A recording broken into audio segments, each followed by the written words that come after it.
जय श्री गणेश। नमस्कार, मैं आचार्य संजय द्विवेदी। मेरे समस्त प्रबुद्ध दर्शकों का मेरे चैनल पर हार्दिक स्वागत है। आज मैं नवग्रहों में राजा सूर्यदेव के राशिपरिवर्तन प्रभाव को लेकर आपके सम्मुख उपस्थित हूं। वर्तमान समय में नवग्रहों में राजा सूर्यदेव अपनी नीच राशि में गोचर कर रहे हैं। जब भी कोई ग्रह अपनी नीच राशि में होता है तो उसका प्रभाव निम्न स्तर का हो जाता है, उनके प्रभाव में न्यूनता आ जाती है। अब सूर्यदेव जो नवग्रहों में राजा है, राजा का एक संपूर्ण उत्तरदायित्व होता है, कर्तव्य होता है, और इस पूरे सृष्टि में सूर्यदेव ही ऐसे एकमात्र ग्रह हैं जो जीवन का संचार करते हैं, प्रकाश के एकमात्र स्रोत है। तो सूर्य का परिवर्तन सदा ही अत्यंत महत्वपूर्ण होता है। जब ये नीच राशि में होंगे तो इनका प्रभाव अभी तक निर्बल चल रहा है, परंतु 16 नवंबर की रात्रि काल देर रात्रि में सूर्यदेव अपनी राशि का परिवर्तन कर लेंगे तथा अपने मित्र सेनापति मंगल की राशि में प्रवेश कर जाएंगे। अब सूर्यदेव का गोचर वृश्चिक राशि में होने वाला है। तो निश्चित रूप से जब ये एक मित्र की राशि में होंगे, एक अच्छे स्थान पर इनका गोचर होगा, तो ये समस्त राशियों को प्रभावित करने वाला है।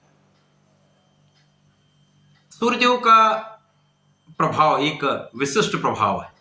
इनका एक विशिष्ट आभा मंडल होता है, विशेष प्रभाव होता है। ऊर्जा का संचार सूर्यदेव करते हैं, जीवन में प्राण का संचार सूर्यदेव करते हैं। इस प्रगति का संपूर्ण बल सूर्य के कारण ही है। तो निश्चित रूप से सूर्यदेव जब एक अच्छी राशि में जाएंगे, एक मित्र की राशि में जाएंगे, तो संपूर्ण राशियों को प्रभावित करने वाले हैं। परंतु ये परिवर्तन अलग अलग राशियों के लिए अलग अलग भाव में बनेगा, अलग अलग स्थानों पर होगा, उसी के अनुसार ही परिणाम की प्राप्ति होगी। आज मैं मेष राशि के लिए, जो मंगल की ही मूल त्रिकोण राशि है, सूर्यदेव के इस परिवर्तन का क्या प्रभाव मिलने वाला है, किस प्रकार के लाभ मिल सकते हैं, कहां पर कौन सा भाव प्रबल होगा, कहां पर आप कितना लाभ ले पाएंगे, कहां पर समस्या आ सकती है, उसका क्या निराकरण है, संपूर्ण विश्लेषण मैं पूर्ण तरीके के साथ करने जा रहा हूं। प्रिय दर्शकों, यह राशिफल आपके चंद्र राशि पर आधारित है, अर्थात जन्म कुंडली में यदि 1 नंबर में चंद्रमा विराजमान है तो आपकी मेष राशि। जिन जातकों का मेष लग्न है वो भी इस राशिफल को देख सकते हैं। मेष राशि के लिए यदि हम स्थितियों का अवलोकन करें तो सूर्यदेव पंचम भाव के स्वामी है। पंचम भाव जो कि त्रिकोण का भाव है, अत्यंत प्रबल भाव है, जहां पर सूर्यदेव शिक्षा, ज्ञान, प्रज्ञा के स्वामी। इसी प्रकार से सूर्यदेव यहाँ पर संतान पक्ष के स्वामी तथा प्रेम संबंधों के कारक सूर्यदेव है। ये भाव, पंचम भाव जो अत्यंत प्रभावी होता है, यहाँ पर वर्तमान समय में जो सूर्यदेव का गोचर चला वो सप्तम भाव में है, परंतु अब सूर्यदेव का गोचर अष्टम भाव में हो जाएगा, जहां पर ये मंगल की दूसरी राशि वृश्चिक राशि में प्रवेश कर जाए। अष्टम भाव जो कि एक त्रिक भाव है, एक न्यूनता का भाव है, नकारात्मक भाव है, परंतु सूर्यदेव को किसी भी प्रकार का कोई त्रिक दोष नहीं लगता है। तो सूर्यदेव पंचम के स्वामी होकर जब अष्टम भाव में गोचर करना प्रारंभ करेंगे तो कहीं पर कुछ समस्याएं आ सकती हैं, कुछ लाभ भी मिलेंगे, कुछ अच्छे प्रभाव भी आपको प्राप्त होंगे। सर्वप्रथम तो यहां पर जिस दिन सूर्य का राशि परिवर्तन होगा उसी दिन 16 नवंबर को ही, 16 नवंबर तक ही मंगल का भी परिवर्तन तुला राशि में, उसके पश्चात ये भी वृश्चिक राशि में प्रवेश कर जाए। तो मेष राशि के स्वामी मंगल और सूर्य एक साथ वृश्चिक राशि में गोचर करना प्रारंभ करें, अत्यंत प्रबल स्थिति बन रही। यहां पर अष्टम भाव के स्वामी के साथ सूर्य जो पंचम भाव के स्वामी जब वहां पर गोचर करना प्रारंभ करेंगे, लग्नेश के साथ होंगे, तो यहां पर लग्न में कुछ न्यूनता आएगी, परंतु सूर्य का प्रभाव आपको बहुत कुछ बचाव करने वाला है। सूर्य का प्रभाव आपको यहां पर आपके आत्मबल को प्रबल करने वाला है, आपके समस्याओं को कम करने वाला है, साथ ही साथ यहां पर आपके रोगों को कम करने वाला है।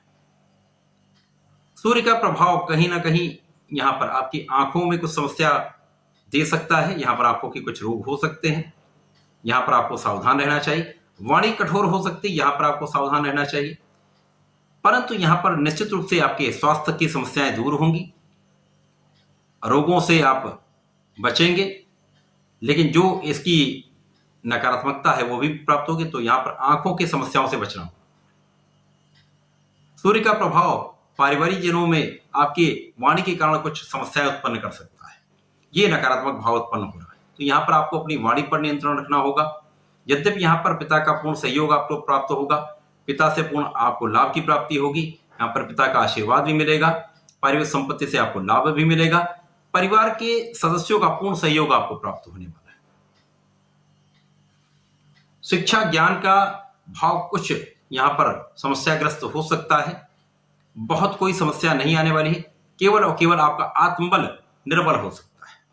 यहाँ पर आपको नित्य सूर्यदेव को जल देना चाहिए, भगवान शंकर मोचन की शरण में रहना चाहिए, तो शिक्षा का भाव भी प्रबल हो जाए, आपके मन का भटकाव दूर हो जाएगा। यहाँ पर आपके संतान का पक्ष बलवान होगा। संतान के स्वास्थ्य में कुछ दुर्बलता आ सकती है, परंतु बहुत कोई कठिन समस्या यहाँ पर नहीं। प्रेम संबंधों के लिए समय अच्छा नहीं है, प्रेम संबंधों में समस्या का ही समय।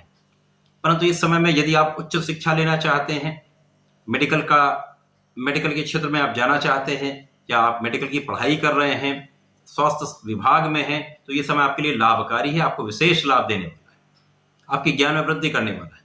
जो लोग रिसर्च का कार्य करने जा रहे हैं, या रिसर्च का कार्य करते हैं, या रिसर्च कर रहे हैं, उनके लिए भी अत्यंत श्रेष्ठ समय है। इस समय में आपके ज्ञान में वृद्धि होना तय है, आपके विशिष्ट ज्ञान की वृद्धि से आपको लाभ होना भी यहाँ पर तय है। सूर्यदेव का परिवर्तन अष्टम भाव में होते हुए भी कुछ विशेष लाभ देने वाला है, आपके ज्ञान को बढ़ाने वाला है, उच्च स्तर की शिक्षा देने वाला है, उच्च स्तर की शिक्षा में वृद्धि करने वाला है, उससे आपको लाभ देने वाला है। मन के भटकाव के लिए आपको सूर्यदेव को जल देना चाहिए, भगवान शंकर मोचन के हनुमान चालीसा का नित्य पाठ करना चाहिए, तथा प्रतिदिन हनुमानाष्टक का पाठ अवश्य करें। यदि आप इस समय में ऐसा कर लेते हैं तो बहुत सारी समस्याओं से आप बच भी जाएंगे।